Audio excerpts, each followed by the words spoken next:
ભાદરવી અમાસના દિવસે ભાવનગરમાં કોળિયાકના દરિયા કિનારે નિષ્કલંક મહાદેવના સાનિધ્યમાં પરંપરાગત મેળો યોજાય છે। આ વર્ષે પણ ભાવનગર રાજવી પરિવારના યુવરાજ જયવીરાજસિંહજીના હસ્તે ભૂદેવો દ્વારા શાસ્ત્રોક્ત વિધિ કરવામાં આવી હતી। પૂજા વિધિ કરવામાં આવી। ધજાનું પૂજન કર્યા બાદ આ વિશાળ ધજાને દરિયાઈ માર્ગે કોળિયાક લઈ જવામાં આવશે, જ્યાં વહેલી સવારે દરિયામાં પાણી ઉતર્યા બાદ તેને નિષ્કલંક મહાદેવ મંદિરે ચડાવી અને ત્યારબાદ દર્શન માટે ખુલ્લું મૂકવામાં આવશે।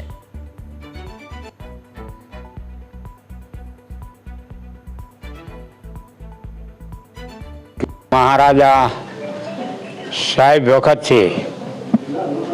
જે ધજાનું આયોજન ધજા પૂજન વિધિનો કાર્યક્રમ રાખી છે, પૂજા કરીને પછી ધજા જે નિષ્કલંક મહાદેવે ચડાવી છે અને આજે 128મી ધજા છે અને મહારાજાની પ્રથમ ધજા ચડે છે